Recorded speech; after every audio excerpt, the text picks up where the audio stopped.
Hello viewer, welcome back to our channel maths zone with PP.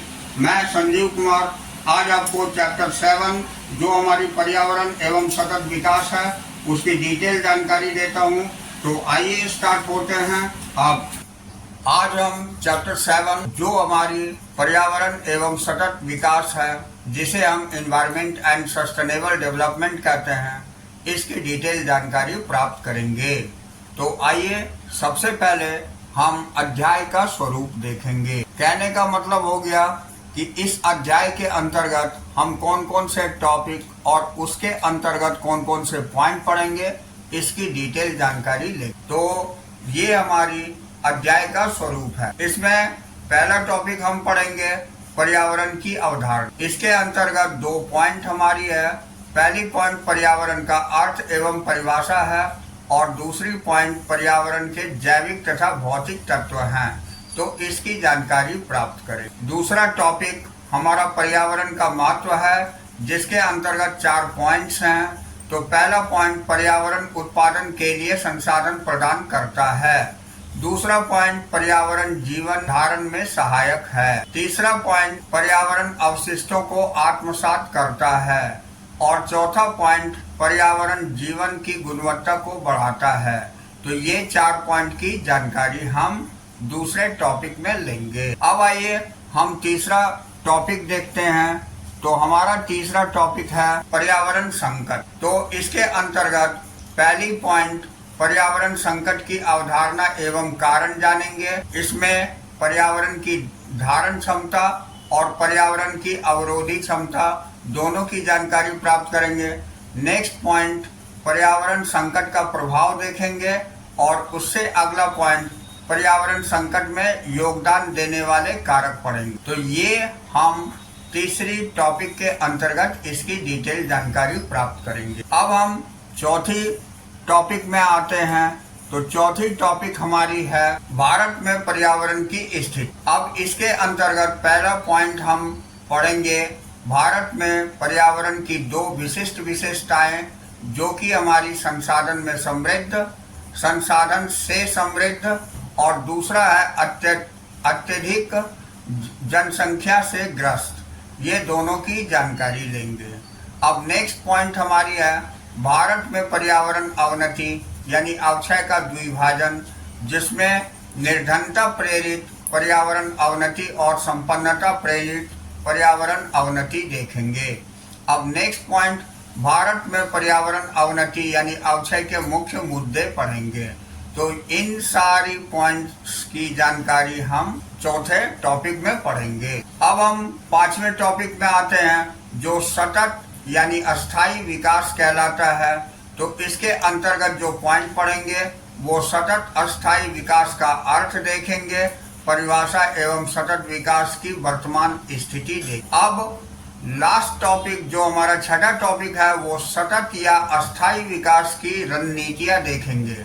इसके अंतर्गत point पढ़ेंगे हम लोग सतत अस्थायी विकास को कैसे प्राप्त किया जा सकता है।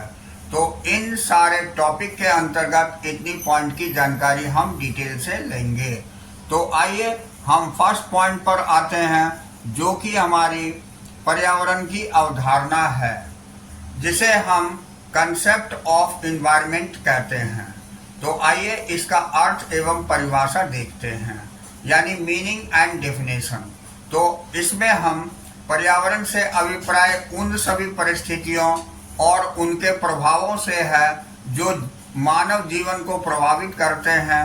यह सभी संसाधनों और उसके आस पड़ोस के वातावरण का कुल जोड़ है, जो हमारे जीवन की गुणवत्ता के स्तर और अस्तित्व को प्रभावित करते हैं। तो ये तो इसकी परिभाषा है। अब नेक्स्ट टॉपिक हम इसके अंतर्गत देखेंगे, जिसे हम पर्यावरण संरक्षण अधिनियम जो 1986 है ने पर्यावरण को इन शब्दों से परिभाषित किया है।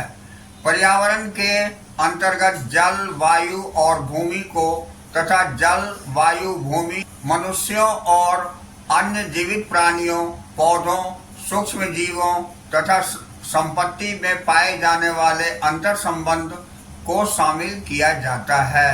यानी Environment includes water, air and land and the interrelationship which exists among and between water, air, land and human beings and other creatures, plants, microorganisms and property.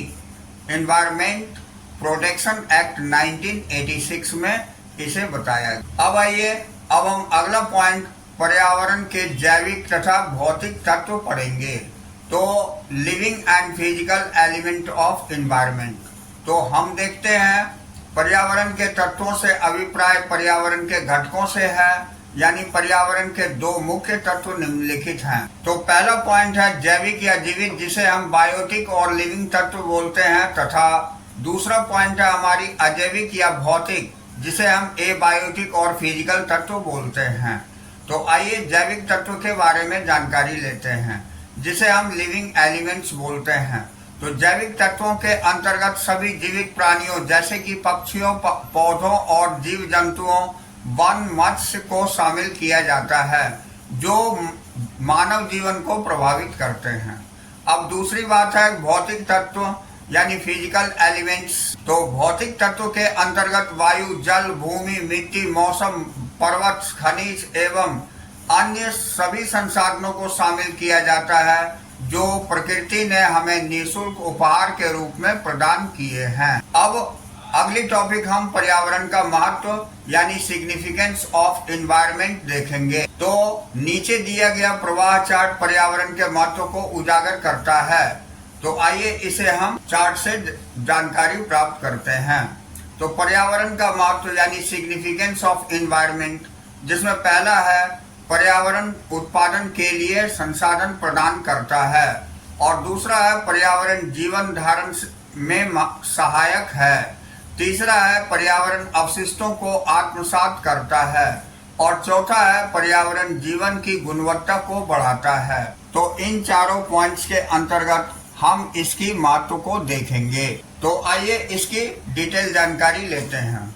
तो ये पर्यावरण उत्पादन के लिए संसाधन प्रदान करता है। इसके अंतर्गत पर्यावरण के अंतर्गत भौतिक संसाधनों, खनिज, लकड़ी, पानी, मिट्टी आदि को शामिल किया जाता है, जो हमें प्रकृति से निःशुल्क उपहार के रूप में उपलब्ध है। ये सारे संसाधन उत्पादन में आगत के रूप में प्रयोग होते हैं। अब दूसरा पॉइंट पर्यावरण जीवन धारण में सहायक है। इसके अंतर्गत पर्यावरण के अंतर्गत सूर्य, मिट्टी, जल और वायु आदि को सम्मिलित किया जाता है, जो मानव जीवन के अस्थायित्व के लिए महत्वपूर्ण उपादान है। अब तीसरा पॉइंट पर्यावरण अवशिष्टों को आत्मसात करता है। इसके अंतर्गत उत्पादन एवं उपभोग गतिविधियां कूड़े, गार्बेज के रूप में अवशिष्टों का सृजन करती है, जिसे पर्यावरण अपने में समा लेता है। अब चौथा पॉइंट पर्यावरण जीवन की गुणवत्ता को बढ़ाता है। इसके अंतर्गत वातावरण के अंतर्गत नदियां, समुद्र, पर्वत, मरुस्थल आदि को शामिल किया जाता है, जिसका बड़े पैमाने पर आनंद लिया जाता है। तो ये हमारी पर्यावरण की महत्व थी। अब हम आगे देखेंगे हाइलाइट्स। तो हाइलाइट्स के अंतर्गत नवीकरणीय तथा अनवीकरणीय संसाधन, जिसे हम renewable and non renewable resources बोलते हैं। तो आइए इसकी डिटेल जानकारी प्राप्त करते हैं। तो संसाधनों को प्राय नवीकरणीय एवं अनवीकरणीय में वर्गीकृत किया जाता है। तो पहले हम नवीकरणीय संसाधन वे होते हैं जिनकी पूर्ति की जा सकती है और जिनकी समाप्ति और अक्षय प्रयोग करने से नहीं होता है। उदाहरण लकड़ी, सामुद्रिक जीव जंतु। अब अनवीकरणीय संसाधन वे संसाधन होते हैं जिनकी समाप्ति या अक्षय प्रयोग करने से हो जाता है। जिस दर पर इस संसाधन का पुनरुत्थान हो रहा है वह इस दर से बहुत कम है जिन पर इन संसाधनों का प्रयोग हो रहा है। उदाहरण है जीवाश्म ईंधन। तो ये हमने नवीकरणीय और अनवीकरणीय संसाधन की जानकारी ली। अब हम अगला टॉपिक पर्यावरण संकट देखेंगे, जो इन्वायरमेंटल क्राइसिस कही जाती है। तो इसकी अवधारणा एवं कारण यानी कंसेप्ट एंड कॉजेस जानेंगे। तो आइए इसे हम डिटेल से देखते हैं। तो पर्यावरण संकट से अभिप्राय ऐसी स्थिति से है जब पर्यावरणीय स्थितियों में इस प्रकार का परिवर्तन होता है कि जीवन की गुणवत्ता प्रभावित होती है, यानी कमजोर होती है या क्षति पहुंचती है। दूसरी बात है कि हम पर्यावरण संकट के कारण को बेहतर ढंग से समझ सकते हैं यदि हम निम्न 2 पदों को समझे। तो देखिए, इसमें पहली पॉइंट है पर्यावरण की धारण क्षमता, यानी कैरिंग कैपेसिटी ऑफ एनवायरनमेंट। इससे अभिप्राय प्राकृतिक संसाधनों के शोषण निष्कर्षण की दर तथा संसाधनों के पुनर्जनन की दर के बीच की स्थिति से है, अर्थात संसाधनों की अक्षय निधि रिसोर्स एंडोमेंट समान बनी रहे। अन्य शब्दों में धारण क्षमता संसाधन का शोषण केवल उन सीमा तक करने की अनुमति देती है जब तक कुल संसाधनों की अक्षय निधि कम नहीं होती या उसमें ह्रास नहीं होता, बल्कि वह समान रहती है। दूसरी पॉइंट है पर्यावरण की अवशोषी क्षमता, यानी एब्जॉर्प्टिव कैपेसिटी ऑफ एनवायरनमेंट। इससे अभिप्राय अर्थव्यवस्था में उत्पादन तथा उपभोग क्रियाओं के कारण उत्पन्न होने वाले अवशिष्ट या अवक्षय, जिसे वेस्ट बोलते हैं, को सोखने की योग्यता से है। अब नेक्स्ट पॉइंट, पर्यावरण संकट तब उत्पन्न होता है। पहली पॉइंट देखते हैं, जब पर्यावरण की धारण क्षमता को प्राकृतिक संसाधन के अत्यधिक शोषण के कारण चुनौती मिलती है, या जब प्राकृतिक संसाधन का शोषण पर्यावरण की धारण क्षमता से अधिक होता है, तथा दूसरा पॉइंट है जब अवशिष्टों का सृजन पर्यावरण की अवशोषी क्षमता से अधिक होता है। अब हम पर्यावरण संकट उत्पन्न करने वाले कारक देखेंगे, जिसे हम फैक्टर्स कॉजिंग एनवायरमेंटल क्राइसिस बोलते हैं।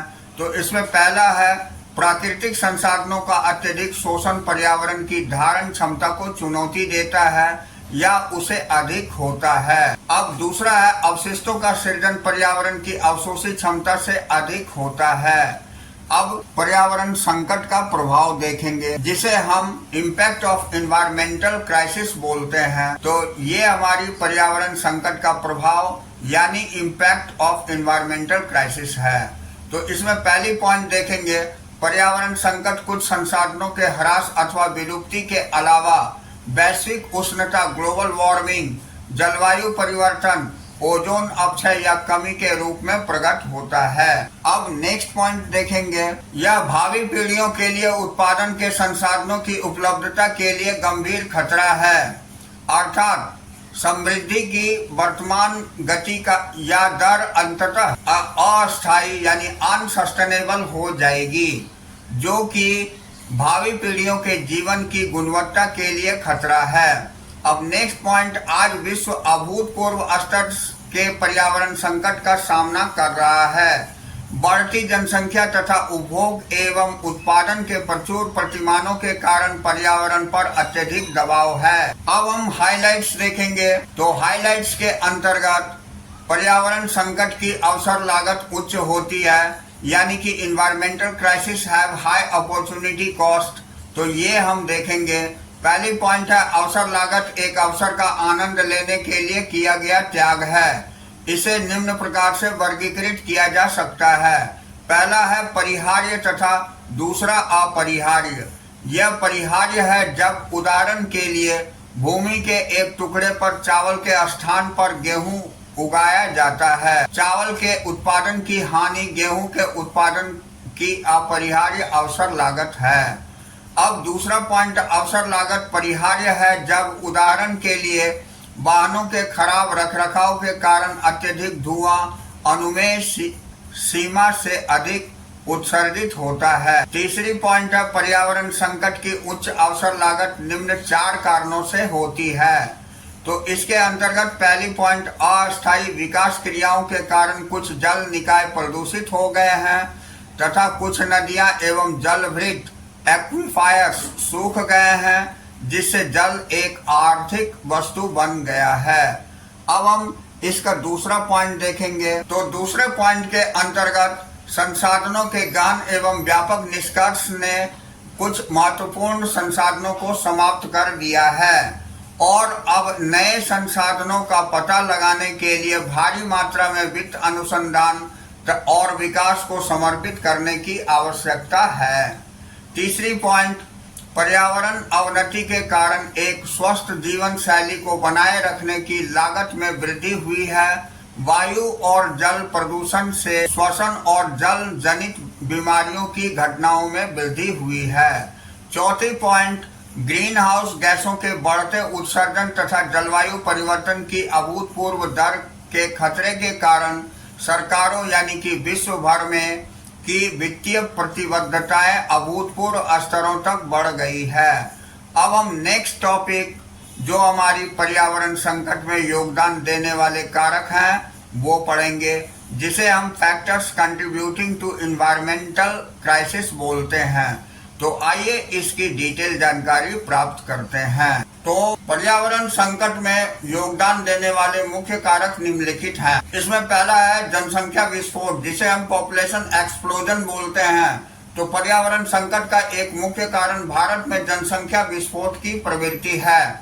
इसके फलस्वरूप भूमि पर जनसंख्या का दबाव बहुत अधिक बढ़ गया और भूमि का अधिक शोषण होने लगा।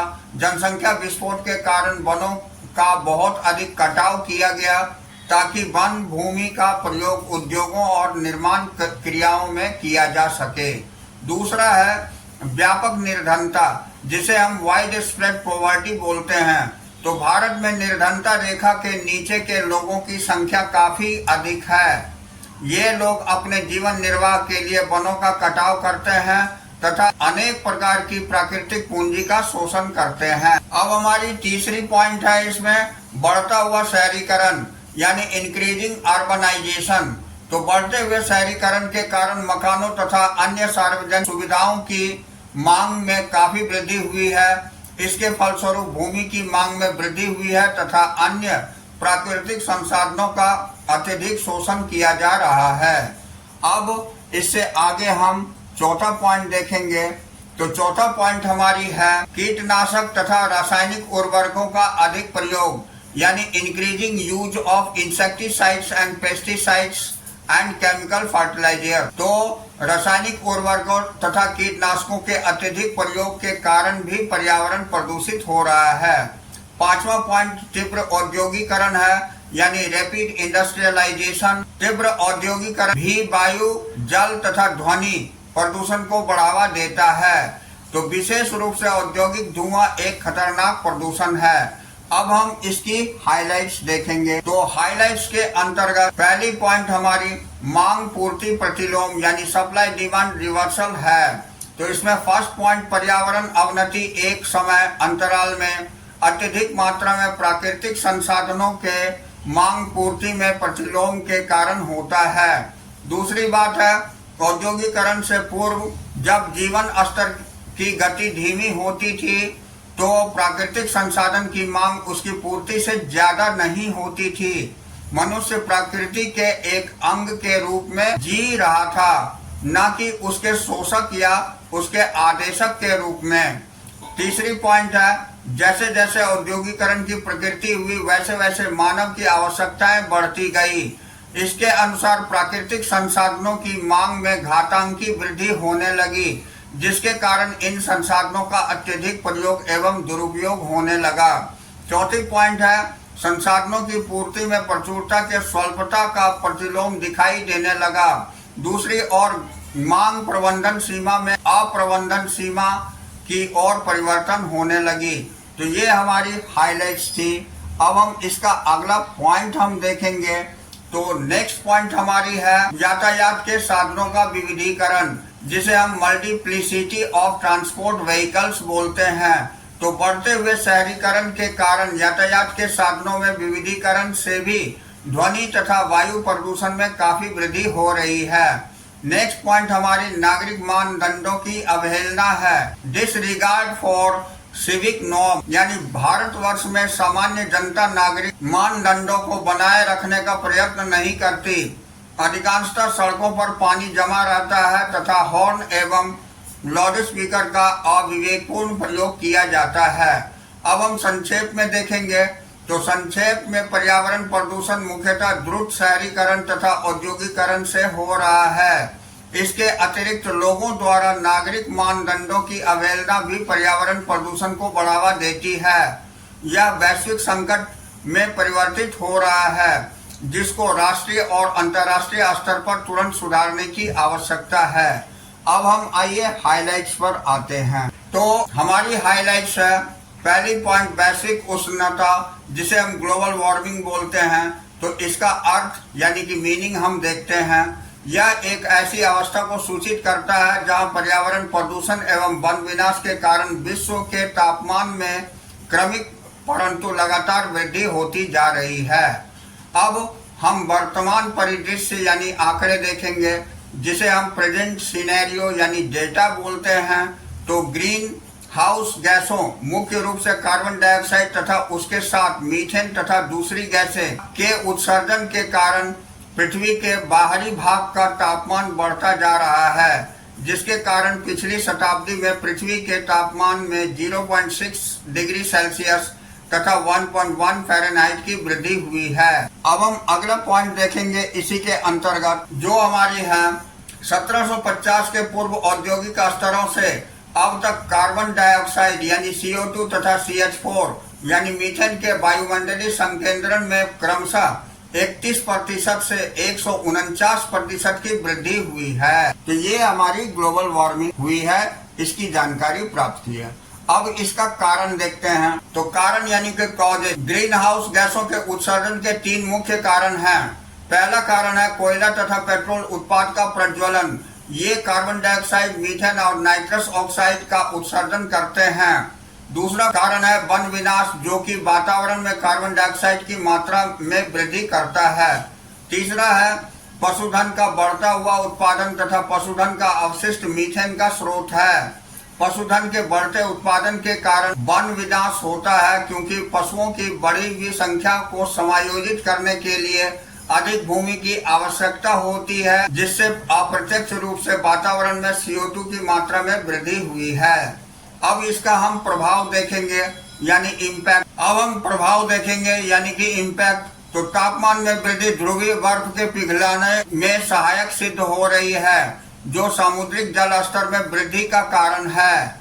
इसके परिणाम स्वरूप पारिस्थितिक इकोलॉजिकल संतुलन को खतरा उत्पन्न हो गया है, जिसके कारण प्राकृतिक आपदाएं तेज हो रही है। अब अंतिम रूप से यह मानव जीवन के लिए एक खतरा है, जिसको निर्धन देशों को पहले भुगतना पड़ेगा।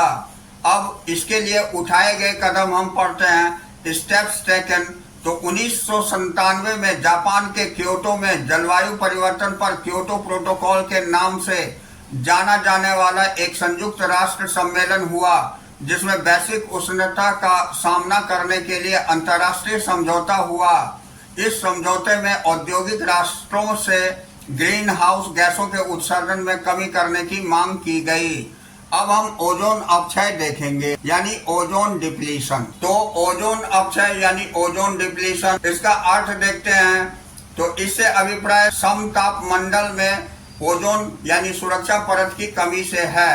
कारण इसका यानी कॉजेस, यह क्लोरीन तथा ब्रोमीन यौगिक जैसे क्लोरोफ्लोरोकार्बन CFCs, जो कि रेफ्रिजरेटर एवं एयर कंडीशनर को ठंडे करने वाले भौतिक वस्तुओं और एरोसोल प्रोपेलेंट्स में प्रयोग किया जाता है, तथा ब्रोमोफ्लोरोकार्बन हैलोन, जो कि अग्निशामकों में प्रयुक्त होते हैं, के अत्यधिक प्रयोग के कारण होता है।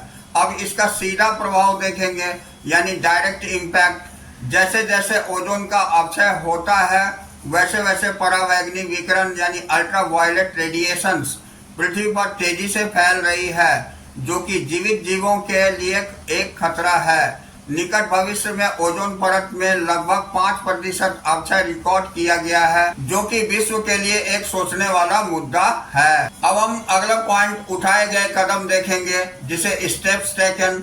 तो मॉन्ट्रियल प्रोटोकॉल के अंतर्गत CFC यौगिक तथा अन्य रासायनिक यौगिकों जैसे कार्बन टेट्राक्लोराइड, ट्रिक्लोरोमीथेन, जिन्हें मिथाइल क्लोरोफॉर्म भी कहते हैं, तथा ब्रोमाइन यौगिक, जिन्हें हैलोन कहा जाता है, के प्रयोग पर प्रतिबंध लगाया है, जिसके कारण ओजोन अपक्षय होता है। अगला पॉइंट हमारा भारत में पर्यावरण की स्थिति है, जिसे हम state of environment in India कहते हैं। इसकी डिटेल जानकारी प्राप्त करेंगे। भारत में पर्यावरण 2 विशिष्ट विशेषताएं प्रकट करता है। पहली है, यह संसाधनों में समृद्ध है, तथा दूसरा, यह अत्यधिक जनसंख्या से ग्रस्त है। तो आइए हम संसाधनों से समृद्ध देखते हैं, जिसे हम रिच इन रिसोर्सेस कहते हैं। भारत के पास प्रचुर मात्रा में प्राकृतिक संसाधन है, जैसे कि गंगा के मैदान विश्व के सबसे अधिक उर्वर क्षेत्रों में से है, जो कि खाद्यान्नों की खेती के लिए उपयुक्त है। दूसरी, दक्षिण के पठार की काली मिट्टी कपास की खेती के लिए उपयुक्त है। भारत के वनों में बहुतायत पुष्प और पशु जैव विविधता का समर्थन करते हैं। तीसरी पॉइंट, हमारे देश में बॉक्साइट, तांबा, क्रोमेट, हीरा, सोना, सीसा, लिग्नाइट, मैंगनीज, जिंक, यूरेनियम के प्रचुर भंडार हैं, तथा विश्व के कुल लौह अयस्क भंडार का 8% उपलब्ध है। अब हम नेक्स्ट पॉइंट, अत्यधिक जनसंख्या से ग्रस्त देखते हैं, जो बर्डन्ड विथ ओवर पॉपुलेशन कहते हैं। इसकी जानकारी लेंगे। तो पहला पॉइंट, इसमें प्राकृतिक संसाधन की प्रचुरता के विपरीत विश्व जनसंख्या के लगभग 18% लोग भारत में निवास करते हैं, जबकि विश्व के भौगोलिक क्षेत्र की लगभग 2.5% भूमि भारत में है। अब नेक्स्ट पॉइंट देखेंगे, जनसंख्या के दबाव ने प्राकृतिक संसाधनों की प्रचुरता को गहन रूप से इस प्रकार निष्प्रभ कर दिया है कि देश की 21.9% जनसंख्या निर्धनता रेखा से नीचे रह रही है, खाद्य, वस्त्र और आवास के लिए संघर्ष कर रही है। यह एक पर्यावरणीय मुद्दों का निश्चित रूप से स्पष्ट अवलोकन करता है, जो निम्नलिखित है। अब हम इसके बारे में जानेंगे। तो पहली पॉइंट है, इसमें प्राकृतिक संसाधनों के पुनरुत्थान की दर की तुलना में उनका दोहन बहुत तेजी से हो रहा है। दूसरा है, उत्पादन एवं उपभोग अवशिष्टों का सृजन पर्यावरण की अवशोषण क्षमता से ज्यादा हो रहा है। तथा तीसरा पॉइंट हम देखेंगे, वायु प्रदूषण, जल प्रदूषण तथा ध्वनि प्रदूषण भयप्रद सीमा से ऊपर जा रहे हैं। तो संक्षेप में उपरोक्त सभी दृष्टि से भारत पर्यावरण संकट के मध्य में है। अब हम नेक्स्ट पॉइंट, जो कि हमारी भारत में पर्यावरण अवनति यानी अवक्षय का द्विविभाजन, जिसे हम निर्धनता प्रेरित पर्यावरण अवनति तथा संपन्नता प्रेरित पर्यावरण अवनति, ये दोनों ही कहते हैं, जिसे dichotomy of environmental degradation in India, poverty induced environmental degradation and affluence induced environmental degradation. तो इस पॉइंट की हम डिटेल से जानकारी प्राप्त करेंगे। तो आइए इसकी डिटेल से हम देखते हैं। तो इसमें पहला पॉइंट है, भारत में पर्यावरण अवनति अवक्षय देश में एक विरोधाभासी स्थिति को बतलाती है। यह निर्धनता में वृद्धि के कारण उत्पन्न हो रही है, तथा साथ ही साथ तेजी से बढ़ती उत्पादन क्रिया के रूप में इसकी समृद्धि के कारण तेजी से बढ़ रहे हैं। दूसरी पॉइंट, ग्रामीण क्षेत्रों में पर्यावरण अवनति का मुख्य कारण निर्धनता है। निर्धनता के कारण ग्रामीण क्षेत्रों में लाखों निर्धनों के लिए वृक्षों का कटाव, ट्री फीलिंग तथा आर्थिक अनिवार्यता बन गया है। तो दूसरी पॉइंट हमारी, ग्रामीण क्षेत्रों में पर्यावरण अवनति का मुख्य कारण निर्धनता है। अब निर्धनता के कारण ग्रामीण क्षेत्रों को लाखों निर्धनों के लिए वृक्षों का कटाव, ट्री फीलिंग एक आर्थिक अनिवार्यता बन गया है, परंतु इसके कारण वन विनाश होता है, जो पर्यावरण अवनति के मुख्य तत्वों में से एक है। अब हम आगे आते हैं। अगली पॉइंट हमारी, शहरी क्षेत्रों में उत्पादन क्रिया का स्तर भी पर्यावरण अवनति का मुख्य कारण है। औद्योगिक धुआं वायु प्रदूषित करता है एवं औद्योगिक अपशिष्ट जल प्रदूषित करता है। वाहनों में वृद्धि उत्पादन की क्रिया के विस्तार के कारण ध्वनि प्रदूषण पैदा करती है। इसके अलावा यह वायु प्रदूषण एवं वैश्विक उष्णता में भी योगदान देती है। अब हम इसके हाइलाइट्स देखेंगे। तो इसमें संसाधनों का अत्यधिक उपयोग एवं दुरुपयोग यानी over use and misuse of resources होती है। तो इसका पहला पॉइंट, भूमि के अवनति का अर्थ है भूमि के उपजाऊपन की हानि या उत्पादकता में कमी, जो कि अनुचित भूमि उपयोग अथवा भूमि प्रबंधन क्रियाओं के कारण होती है। अब दूसरा पॉइंट, भारत विश्व का 18% जनसंख्या अथवा विश्व का पशुधन आबादी का 20% का निवास स्थान है, परंतु विश्व के भौगोलिक क्षेत्र में केवल 2.5% भूमि भारत में है। अब हम अगला टॉपिक भारत में पर्यावरण अवनति अवक्षय के मुख्य मुद्दे यानी कि जिसे हम principal concern of environmental degradation in India कहते हैं, इसकी जानकारी प्राप्त करेंगे। तो भारत में पर्यावरण अवनति अवक्षय के मुख्य मुद्दे निम्नलिखित हैं। यहाँ हम देखते हैं भारत में पर्यावरण अवनति अवक्षय के मुख्य मुद्दे यानी principal concerns of environmental degradation in India. तो इसका पहला कारण है भूमि की अवनति, दूसरा वायु प्रदूषण, तीसरा जल प्रदूषण तथा साफ पानी का प्रबंधन है, चौथा पॉइंट हमारी जैव विविधता की हानि है और पांचवा पॉइंट ठोस अवशिष्ट प्रबंधन है। तो ये 5 मुख्य मुद्दे हैं जो कि पर्यावरण अवनति यानी अवक्षय करते हैं। तो आइए अब हम इससे आगे आते हैं, इस मुद्दे को डिटेल से देखते हैं। तो हमारी पहला मुद्दा जो कि इन मुद्दों को संक्षिप्त वर्णन आगे दिया गया है। इसमें पहला मुद्दा हमारी भूमि की अवनति यानी डिग्रेडेशन ऑफ लैंड है।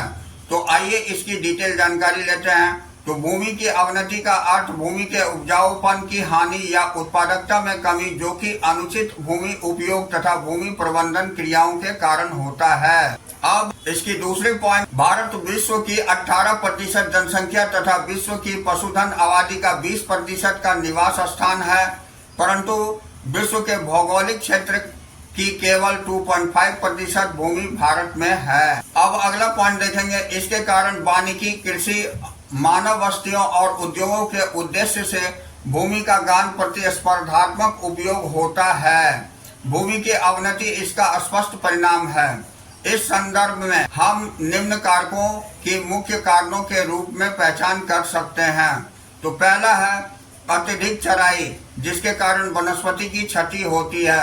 दूसरा कारण वृक्षों का कटाव के कारण मृदा क्षरण यानी सॉइल इरोजन होता है।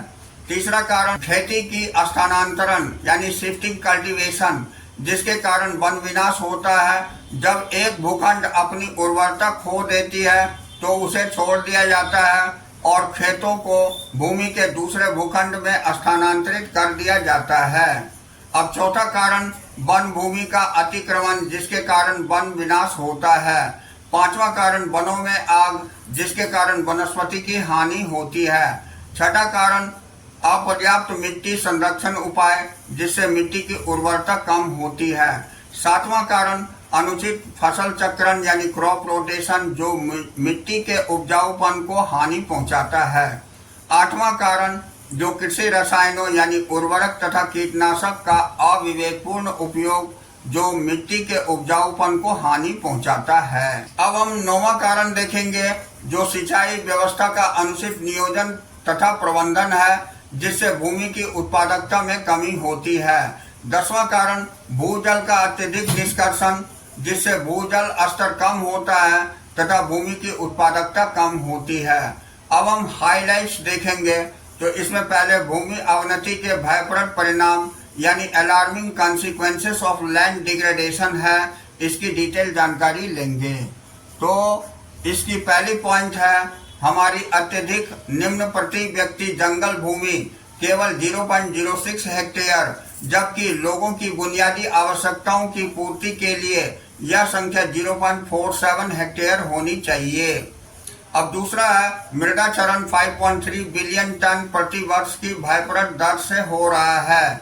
इसके कारण भारत को प्रत्येक वर्ष 0.8 million tonne nitrogen, 1.8 million tonne phosphorus तथा 26.3 मिलियन टन पोटेशियम की हानि होती है।